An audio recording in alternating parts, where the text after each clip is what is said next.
Hello everyone, welcome to exam B. मेरा नाम है अश्विनी पुंडीर और मैं स्वागत करता हूं आपका हमारे इस यूट्यूब चैनल पर। और आप सभी जानते हैं कि एसएससी जो है अपने सारे एग्जाम्स बिल्कुल टाइमली, बिल्कुल टाइम पर करा रहा है। चाहे वो रिजल्ट हो, चाहे वो उनके एग्जाम की डेट्स हो, इवन चाहे कैलेंडर हो, सब कुछ जो है कैलेंडर के अकॉर्डिंग चलता हुआ आ रहा है। और उसी कैलेंडर के मुताबिक आपका एसएससी सीपीओ के जो फॉर्म्स हैं वो अब से लगभग लगभग 20 दिन के बाद या 25 दिन के बाद, 20 से 25 दिन में आपके जो फॉर्म्स है वो आ जाएंगे। और मई में आपका जो एग्जाम जो है वो आपका हो जाएगा। ठीक, तो अब आपके पास लगभग लगभग 3 से लेके 4 महीने के बीच का टाइम है। 3 साढ़े 3 महीने आपके पास अभी बचे हैं। उसमें आपको इस एग्जाम की को लेकर आपकी अप्रोच क्या होनी चाहिए। क्या आप इस एग्जाम को पहली बार में क्रैक कर सकते हैं अगर आपने सीपीयू कभी आज से पहले नहीं दिया है तो ये चीजें बिल्कुल पॉसिबल है। और इन चीजों को जानने के लिए, इन चीजों को समझने के लिए ये वीडियो आपको एंड तक देखना पड़ेगा। वीडियो बहुत बड़ा ये नहीं होने वाला है, ठीक है, बट कोशिश कीजिएगा कि जो मैं मैसेज आप तक कन्वे करने करने जा रहा हूं वो मैसेज आप तक प्रॉपरली कन्वे जो है वो हो जाए। ठीक है, स्टार्ट करते हैं इस वीडियो को। तो देखिए यहां मेरे पीछे एक स्टेटमेंट लिखी है, 3 most important things to crack any exam. कोई भी एग्जाम हो, है ना, कोई भी एग्जाम हो, डिपेंड करता है। यहां पर ना मैं टाइम ड्यूरेशन की बात नहीं कर रहा हूं, बट एक जनरल बात है कि 3 स्टेप ऐसे होते हैं जिनको आपको ध्यान में रखकर अपने एग्जाम्स को आप आगे लेकर जा सकते हैं। और वो चीजें क्या होती हैं उनके बारे में बात करेंगे। सबसे पहले क्या होता है भाई, आपके एग्जाम का सिलेबस, आपके एग्जाम का पैटर्न, उसका एनालिसिस करना और उसको कंप्लीट करना। ये चीजें हैं क्या। मेरी बातें थोड़ी सी आपको बोरिंग लग सकती है क्योंकि सबको ना मुद्दे पर आना बहुत पसंद है आजकल, कि बस मुद्दे पर आ जाओ। मैंने वीडियो बनाई, आपने वीडियो देखी, है ना, और वीडियो देखने के बाद आप लोगों ने क्या किया, एग्जाम क्रैक कर लिया। सबकी सोच ये होती है कि बस सर ने आज वीडियो बनाई, मैंने वीडियो देखी और मैं बस ये वीडियो देखते ही मेरा एग्जाम क्रैक हो जाए। ऐसा पॉसिबल नहीं है, ऐसा फिजिबल नहीं है। सबको शॉर्ट ट्रिक चाहिए होती है, बट शॉर्ट ट्रिक का कोई मतलब नहीं है। बट हाँ, 3 महीने कम से कम, उसके बाद 6 महीने, साल भर ये चीजें जो है वो चलती रहती है। बट हाँ, 90 दिन, मुझे लगता है 90 दिन और 100 दिन बहुत सारे एग्जाम्स के लिए ऐसे होते हैं जिनमें अगर आप फुल फ्लैश अगर तैयारी करें अच्छे से विद प्रॉपर स्ट्रेटेजी तो आप एग्जाम को क्रैक कर सकते हैं। ये चीजें पॉसिबल है, ठीक है, ये चीजें होती हैं। ठीक, तो सिलेबस है आपको ना, आप जिस एग्जाम की तैयारी कर रहे हैं उसका पैटर्न क्या है, क्या क्या उसमें सिलेबस है, क्या क्या उसमें टॉपिक्स आते हैं, वो आपको देखने बहुत जरूरी है। क्या चीजें आप कर सकते हैं, क्या चीजें आप नहीं कर सकते हैं, वो चीज देखना बहुत जरूरी है। कि 3 महीने में क्या चीज पॉसिबल है आप वो देखिए, क्या चीज पॉसिबल नहीं है आपको वो भी देखना है। समझ गए। ठीक है, पहली चीज क्या होगी, आपको पूरा सिलेबस देखना है, उसको एनालाइज करना है और फिर आपको उसको कंप्लीट भी करना है ना। कंप्लीट वाले पार्ट पर है ना, बहुत जरूरी है। ठीक, चलिए उसके बाद आते हैं भाई प्रीवियस ईयर पेपर, जो आपको सिलेबस को समझने के लिए बहुत हेल्प करते हैं। सारे प्रीवियस पेपर आजकल, सीपीओ का एग्जाम मानूं या मैं कोई भी एग्जाम मानूं, सारे एग्जाम जो है लगभग सीपीओ, जो मुझे बिल्कुल सही से याद है 2016 के बाद से सीपीओ ऑनलाइन हो रहा है। 7 साल लगभग हो चुके हैं। 7 साल के प्रीवियस पेपर बहुत है।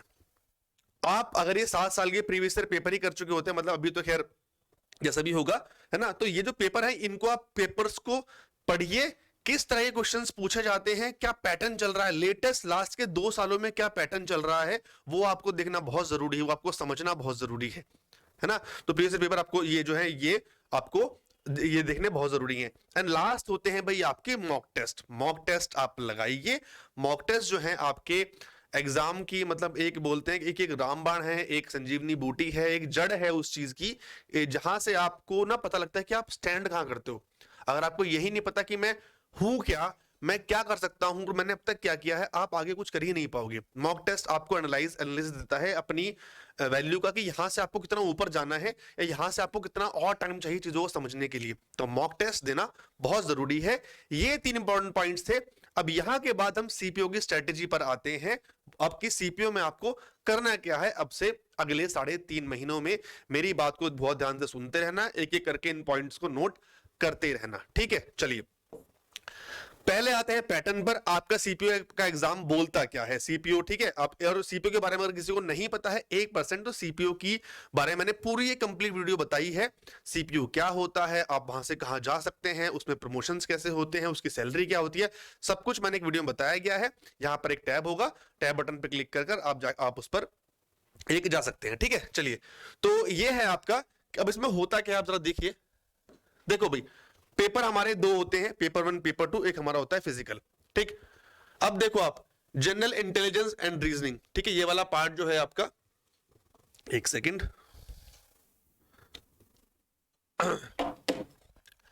ये वाला जो पार्ट है आपका, ये आपका आपके जो टीयर 1 है, टीयर 1 में क्या होता है, आपकी रीजनिंग आती है, आपकी जीके आती है, आपकी क्वांट्स आती है, और आपकी इंग्लिश लैंग्वेज आती है, मतलब इंग्लिश कॉम्प्रिहेंशन आता है। 50-50 नंबर का सब कुछ होता है यहाँ पर, सारी चीजें एक एक नंबर की, और यहाँ पर 1/4 की इसमें क्या होती है, आपकी नेगेटिव मार्किंग होती है, समझ के। अब इस पूरे पर करने के लिए आपको 2 घंटे का टाइम चाहिए होता है, एंड देन मेंस में आपका सिर्फ इंग्लिश आता है, 200 नंबर का 200 क्वेश्चंस, समझ गए। तो अब आप यहां पर इसका एक प्लस पॉइंट समझिए, जो आप प्री में पढ़ रहे हैं, जो आप प्री में पढ़ेंगे इस चीज के अकॉर्डिंग, है ना, वही आपका मेंस में आएगा। तो आप इंग्लिश को जब पढ़ना स्टार्ट करें तो इंग्लिश को आप मेंस के हिसाब से पढ़ना स्टार्ट करो, क्योंकि एक ज्यादा टाइम नहीं होता है, लगभग लगभग 1 से 1.5 महीने में आपका मेंस हो जाता है। तो मतलब 1.5-2 महीने में आपका मेंस हो जाएगा, तो आपको उतना टाइम नहीं मिलेगा 200 क्वेश्चन की प्रैक्टिस के लिए। तो आप जब इंग्लिश पढ़ना स्टार्ट करोगे तो इंग्लिश आप 50 नंबर के हिसाब से नहीं, आप 100 के हिसाब से, मतलब इनसे आपको उसमें आधा घंटा 1 घंटा आपको एक्स्ट्रा देना पड़ेगा, ये मैं आपको अभी स्टार्टिंग में बता रहा हूं, ठीक है। ये आपको पूरा पैटर्न है। अब रीजनिंग में क्या आता है, जनरल नॉलेज में क्या आता है, क्वांट्स में क्या आता है, इंग्लिश में क्या आता है, अब जरा उसके बारे में बात करते हैं, क्या क्या इसमें आपका सिलेबस जो है वो मेंशन्ड है, ठीक है। चलिए, तो क्या क्या होता है, एक सेकंड बस, ठीक है जी, ये है आपका रीजनिंग का पार्ट। अब सिलेबस क्या है, उसको कवर कैसे कर रहे हैं, मैं आपको ये भी साथ साथ आपको मैं बताता चलता रहूंगा, ठीक है। ये आपका पूरा रीजनिंग का पार्ट है। रीजनिंग में आपके जो इंपॉर्टेंट टॉपिक्स हैं, देखिए एनालॉजीज है आपका, ये पूरी सीपीओ के जो नोटिफिकेशन था लास्ट वाला, उसके यहाँ पर ये कटिंग है आपका। Space visualisation, special orientation, judgement, decision making, visual memory, relationship, observation, arithmetic reasoning, figural classification, arithmetic number series, non verbal series, ठीक है। एनालॉजी के टाइप है, क्लासिफिकेशंस है यहाँ पे आपके, ठीक है। ये पूरा आपका पैटर्न है। आपकी क्रिटिकल रीजनिंग है, क्रिटिकल थिंकिंग है, स्टेटमेंट बेस्ड क्वेश्चन हो गए आपके, काउंटिंग ऑफ फिगर्स हो गई आपकी, मिरर इमेज होगी, वाटर इमेज होगी, फिगर कंप्लीशन होगी, ये पूरा आपका सिलेबस है रीजनिंग का, ठीक है। अब रीजनिंग कवर कैसे करनी है, आपको क्या करना है, जो आपके पुराने साल के पेपर्स हैं, आप सभी पेपर्स को आप वहां पर देखिए, एक एक करके आप उठाइए। आपने उठाए रीजनिंग के पेपर, आपने वो पेपर को आप जो पेपर है उनको आप करना स्टार्ट कीजिए। पेपर में आप देखेंगे कुछ आपके टॉपिक्स ऐसे होंगे जो बार बार जो है रिपीट हो रहे हैं, जैसे आपका सीरीज है वो हर बार आता है, जो आपका मिरर इमेज है। तो 20-25 टॉपिक यहां से आपके ऐसे निकल जाएंगे, 20 टॉपिक जो हर बार आपके आते हैं। एक टॉपिक आप उठाइए, उसके 50 क्वेश्चन प्रैक्टिस कीजिए, नेक्स्ट दिन नेक्स्ट टॉपिक 50 क्वेश्चन, और मिक्स क्वेश्चन आपको रोज 10-10, 15-15 क्वेश्चन आपको रोज यहाँ पर रीजनिंग के लगाते रहने हैं। ये बात ध्यान रखिएगा। मतलब अभी कम से कम जब आप करना स्टार्ट करोगे तो एक दिन का एक टॉपिक ही मान के चलिए आप, इससे ज्यादा आपको देना भी नहीं है, क्योंकि टाइम भी उतना नहीं है हमारे पास। एक दिन में आपको एक टॉपिक खत्म करना है। कोई भी एक लेक्चर, मेरा लेक्चर या फिर किसी जिससे भी आप पढ़ना चाहें उसका लेक्चर आप देखिए, 1 घंटे का 2 घंटे का, और उसके बाद 50 क्वेश्चन उस टॉपिक पर आपको लगाने जो है वो स्टार्ट करने हैं, ठीक है। इस तरह से आपको रीजनिंग को लेकर चलना है। रीजनिंग में आपको मैक्सिमम दिन के, ठीक है, मैक्सिमम दिन के 2 घंटे अभी स्टार्टिंग में बता रहा हूं मैं आपको। और कोशिश कीजिएगा, जो आपने आपको टाइम लिमिट देंगे, पहले आपको टॉपिक्स निकालने हैं, आपको 20 से 25 टॉपिक निकालने हैं जो रिपीट हो रहे हैं, ये आपको मिल जाएंगे। 20 टॉपिक आपको आराम से मिल जाएंगे। 20-25 टॉपिक के लिए चलिए आप 30 दिन लीजिए, 30 दिन में आपको रीजनिंग खत्म करनी है, ठीक है। और आपको मैक्सिमम 2 से 3 घंटे आपको यहाँ पर देने हैं, 1 से 1.5 घंटा 2 घंटे पढ़ने के, 1 घंटा क्वेश्चंस को प्रैक्टिस करने के, ठीक है। ये आपको हो जाएगा रीजनिंग वाला पार्ट, कोई दिक्कत, ठीक है। इसके बाद अगर आप आगे चलेंगे, तो आता है हमारा जनरल नॉलेज। अब देखो भाई, इसमें क्या है, करंट अफेयर जो है बहुत इंपॉर्टेंट है। सबसे पहली चीज आप अगर देखें 50 में से, ठीक है, कम से कम, ज्यादा भी नहीं तो, ठीक है, 10 से 15 क्वेश्चन जो है वो मैं करंट अफेयर्स यहाँ पर देखने के लिए मिलेंगे, चाहे वो मेरे नेशनल हो, इंटरनेशनल हो, चाहे वो स्पोर्ट्स के हो, इन चीजों के हो। तो करंट अफेयर जो है वो आपका मई में एग्जाम होगा, कोशिश कीजिएगा कि जनवरी से लेकर अप्रैल तक ये हो गए आपके, ठीक है, 4 महीने आपके ये हो गए, प्लस अक्टूबर, नवंबर, दिसंबर, ठीक है, 6-7 महीने का करंट अफेयर जो आपको करना है वो लेकर चलना है। उसके लिए आपको क्या करना है, अभी से जो अभी लेटेस्ट करंट अफेयर्स में चल रहा है वो आपको रोज देखना है, और पुराना आपको मंथली वाइज आपको कवर करते हुए चलना है। पहला पार्ट है ये हो गया। अब बात करते हैं हम पॉलिटी की, हिस्ट्री की, ज्योग्राफी की। इकोनॉमिक्स के लिए अब मैंने हर वीडियो में ऐसा बोला है, शायद आप मेरे को बोलोगे सर इकोनॉमिक्स के खिलाफ क्यों रहते हैं। इकोनॉमिक्स के एक दो क्वेश्चन आते हैं, और मैं अगर आपने बिल्कुल नहीं पढ़ी है, कभी नहीं पढ़ी है, आप उसमें स्ट्रांग है, आपका वो बैकग्राउंड है, तो बहुत अच्छी बात है। अगर नहीं पढ़ी है तो इकोनॉमिक्स को आप छोड़ सकते हो, इकोनॉमिक्स को आप छोड़ सकते हो। उसके अलावा हमारा जो पार्ट बचता है वो बचता है हमारा स्टैटिक का, ठीक है। करंट अफेयर्स हो गया, स्टैटिक हो गया, ज्योग्राफी हो गया, और मेरा क्या हो गया यहाँ पर, पॉलिटी हो गया, ठीक है, और मेरा एक हिस्ट्री हो गया, ठीक है। ये मेरे जो है 5 टॉपिक हैं। इन 5 टॉपिक में से करंट अफेयर्स मैं आपको बता चुका हूं, ये आपको रोज पढ़ना है 1-1 घंटा। अब स्टैटिक में अगर मैं आऊं, स्टैटिक में अगर वाली मैं पार्ट करूं, स्टैटिक में आपके 35 से 40 टॉपिक आपके बैठते हैं। ये इतनी जल्दी खत्म नहीं होंगे, इसको आप ऑल्टरनेट डेज पे आप खत्म कर सकते हो। First in world, first in India, पहला क्या हुआ था, ठीक है, बिगेस्ट, लार्जेस्ट, सारी चीजें होती है ना, जो स्टैटिक वाला पार्ट होता है, ये सब चीजें ये आपको यहाँ पर करनी होती हैं। वो आप ऑल्टरनेट डेज पे आप स्टैटिक वाला पार्ट जो है वो आप कर सकते हो, ठीक।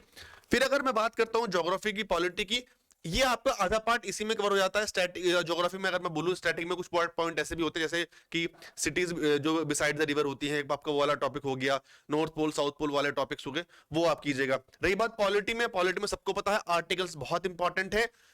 कॉन्स्टिट्यूशन जो है आपका, आर्टिकल्स बहुत इंपॉर्टेंट है, आर्टिकल्स आपको पढ़ने ही पढ़ने हैं, वो बहुत जरूरी है। बिना आर्टिकल्स पढ़े पॉलिटी की जान खत्म हो जाती है। दो तीन क्वेश्चन आपको आर्टिकल से देखने के लिए मिलते हैं। आर्टिकल्स हो गए आपके, अमेंडमेंट्स हो गए आपके, ठीक है, प्रेजेंट वाला पार्ट जो हो गया, यहाँ आपके इंपॉर्टेंट टॉपिक है, तो यहाँ से आपको इंपॉर्टेंट पार्ट उठाना है। 50 में से आपको इंपॉर्टेंट पार्ट उठाना है, और जो प्रीवियस पेपर है वो आपको सारे करने हैं।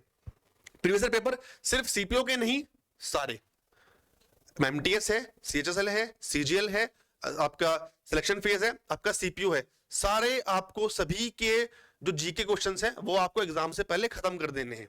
ये बात आप ध्यान रखिएगा, ये सबसे इंपॉर्टेंट टॉपिक है, सबसे मुश्किल भी यही है, ठीक है। रही बात हिस्ट्री की, हिस्ट्री में कुछ स्टैटिक वाले पार्ट है ना, हिस्ट्री में कुछ आपके स्टैटिक वाले पार्ट है, वो एंशिएंट, मॉडर्न, जो मिडिवल है, ठीक है। मॉडर्न जो है, मॉडर्न से क्वेश्चन ज्यादा पूछे जाते हैं, मिडिवल से फिर भी बहुत कम होते हैं। या तो एंशिएंट होता है या फिर आपका मॉडर्न होता है, इन दो से आपके जो क्वेश्चंस हैं वो ज्यादातर आपके पूछे जाते हैं, ठीक है। चाहे वो आपकी जो भी कांग्रेस की जो मीटिंग्स होती हैं, जो गांधी जी की जो आपके मूवमेंट्स है, उनसे आपको पूछे जाएंगी चीजें।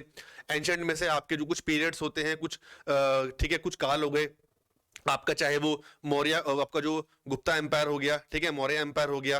फिर उसमें से अगर मैं देखूं तो जो हमारी बैटल्स हैं इंपॉर्टेंट, वहां से क्वेश्चन हमेशा आपसे पूछा जाता है।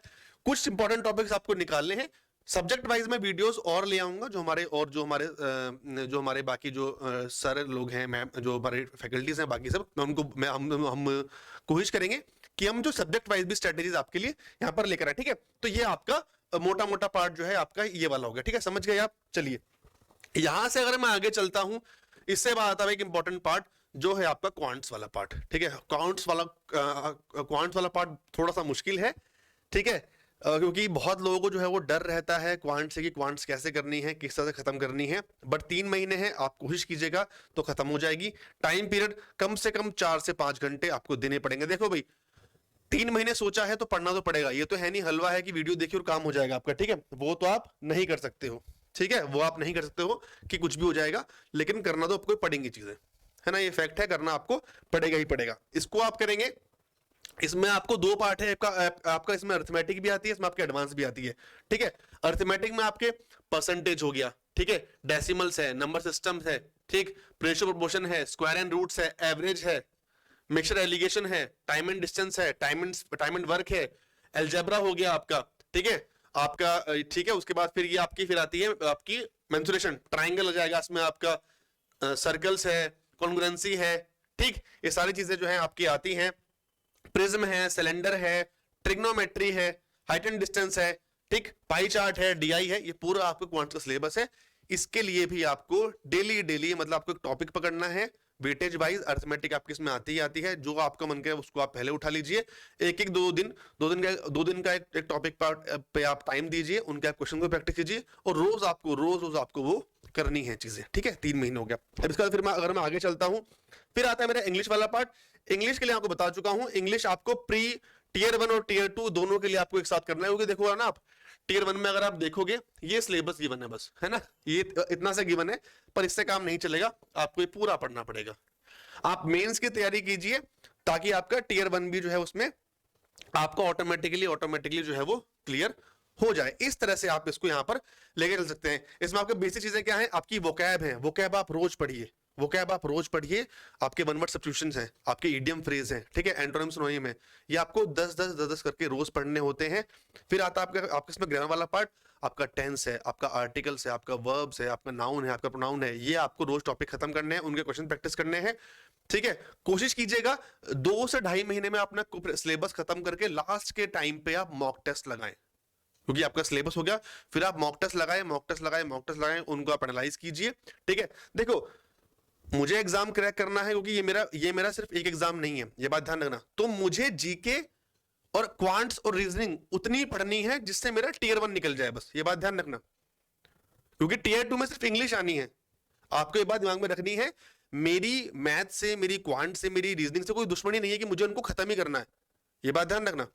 टीयर 2 में आपका इंग्लिश आने वाला है, आपको उस पर भी ज्यादा ध्यान देना है। तो एक जो मेरी आपसे सलाह रहेगी, ठीक है, जो आपका रीजनिंग वाला पार्ट है ना, और जो आपका इंग्लिश वाला पार्ट है, इसमें से आप कोशिश कीजिए कि आप 100 में से एटलीस्ट 90 प्लस या 95 प्लस नंबर लेकर आए, क्योंकि रीजनिंग डुएबल है। इन 3 महीने में आप 50 आउट ऑफ 50 रीजनिंग में लेकर आ सकते हैं, और इंग्लिश आपकी मेन से भी करनी है, तो वो आपको पढ़नी ही पढ़नी है। तो यहां से आप 200 में से अगर 95 नंबर आप यहां पर लेकर आ जाएंगे, है ना, और वहां से अगर आप 30 या फिर 35 नंबर भी लेकर आते हैं, तो 160 के आसपास आप नंबर स्कोर कर रहे हैं, और इतने पर ही आपकी चीजें जो है वो हो जाएंगी। समझ गए बेसिक स्ट्रेटजी क्या है यहाँ पर, ये मैंने थोड़ा लास्ट में बताई है। अब जितने लोगों ने देखा होगा वो अच्छी बात है, जिन लोग नहीं देख पाए, जो लोग एंड तक वीडियो में आए ही नहीं है, तो उनके लिए थोड़ा सा यहाँ पर सरप्राइज खराब हो गया। बट रीजनिंग और इंग्लिश पर आप ध्यान दीजिएगा, ज्यादा फोकस आप उन पे कीजिए, उसमें कोशिश कीजिए 10 on 10 लेकर आने की। इसमें आप 35 भी लेकर आएंगे। पैज नहीं है ना, कुछ मेरी दुश्मनी नहीं है क्वांट्स और उससे, कि मुझे बिल्कुल आर्यभट्ट बनना है, मुझे क्रैक करना है, मुझे सीपीओ निकालना है, मुझे एक जॉब लेनी है, मुझे महारत हासिल नहीं करनी, मुझे एक जॉब चाहिए, जॉब के लिए ऐसे चलना है, ठीक है। समझ गए चीजों को, क्या करना, क्या आपको अप्रोच रखनी है, ठीक है। तो यही था इसमें बताने के लिए। बाकी रहे फ्री सोर्सेज, पेड सोर्सेज, बहुत लोग हैं, हम लोग भी हैं, हमने भी आपको चीजें बहुत सारी कराई हैं, बहुत सारी चीजें आपको समझाई हैं, जहां से आप कर सकते हैं, ठीक है। फेब में आपका नोटिफिकेशन आएगा, मई में आपका एग्जाम जो है वो आपका हो जाएगा, 9, 10, 13 मई डेट है, जो मुझे भी याद आ रहा है। ऐसा आपकी चीजें जो होनी है, ठीक है। फ्री सोर्सेज आप यूट्यूब पर कहीं भी जाएंगे, किसी भी आप पढ़ना स्टार्ट कीजिए, वो आपके फ्री सोर्सेज हैं, ठीक। हमने भी यहाँ पर बहुत सारा सब कुछ आपको कराया है हमारे यूट्यूब चैनल पर, अगर आप जाएंगे, ठीक है। मैं आपको समझा देता हूं कैसे कैसे आपको चीजें करनी है यहाँ पर अभी, ठीक। अगर आप जाते हैं तो आपको जाना है गूगल पर, ठीक, वहां पर लिखना है आपको एग्जाम भी, और वहां पर आप जाएगा यूट्यूब पर, तो यूट्यूब पर भी हमने, ठीक है, आप अगर लिखेंगे आप चैनल पर तो भी आ ही गए हैं ऑलरेडी, ठीक है।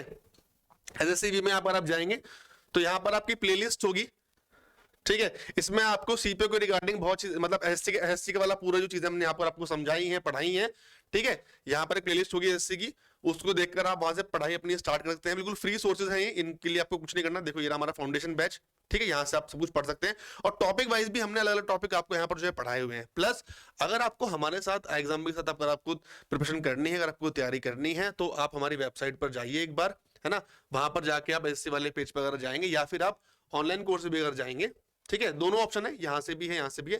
एसएससी पेज पर आप जाइए, यहाँ से डायरेक्ट आपको यहाँ से लिंक मिल जाएगा, वहां जाकर आपको, मतलब इसमें आपको ये सुपर पैक जो है कंबाइंड एक पैक है, जिसमें आपको एसएससी के सभी एग्जाम्स की तैयारी आपको मिल जाएंगी। और इसमें आप क्या कर सकते हैं, चाहे आपका सीपीयू हो, एमटीएस है, सिलेक्शन फेज है, सभी की तैयारी आप जो एक साथ कर सकते हैं, क्योंकि आप सभी जानते हैं सबका सिलेबस जो है वो कॉमन है, तो किसी के लिए कुछ भी अलग पढ़ना वो नहीं है। एक आधे क्वेश्चन को ऊपर नीचे का फर्क होता है, बाकी सब कुछ जो है वो ऑलमोस्ट सेम है। तो यहां से आप जाकर अपनी तैयारी को कीजिए, अपनी तैयारी को एनहेंस कीजिए, और इस बार सीपीओ में आप भर्ती जो है वो करिए, और अपने अपने आप को एक गवर्नमेंट जॉब आप दिलाइए। ये मुझे आपको बताना था। कोई भी आपके डाउट हो, कोई भी आपकी क्वेरीज हो, नीचे कमेंट बॉक्स में लिखिएगा, आप बताइएगा, मैं वहां पर आपके कमेंट का जवाब जरूर दूंगा। पुरानी वीडियो है, उसको आपको देखना हो तो उसका लिंक भी नीचे है सीपीओ के बारे में, वहां से आप उसको एक बार देख सकते हैं। चलिए, तो यही बस मुझे बताना था, बाकी आप देखिए, समझिए क्या हो सकता है, कैसा आपको चीजें करनी है। मैं आपको सब कुछ गाइडेंस के लिए हम लोग हैं आपके साथ, ठीक है। हमारा टेलीग्राम चैनल है एसएससी भी, उसका लिंक भी नीचे होगा, वहां जाकर आप उसको ज्वाइन कर सकते हैं। ठीक, चलिए तो मिलते हैं फिर अगली वीडियो में। तब तो सब लोग अपना ध्यान रखें, अच्छे से पढ़ाई कीजिए। Thank you so much and have a good day. Thank you.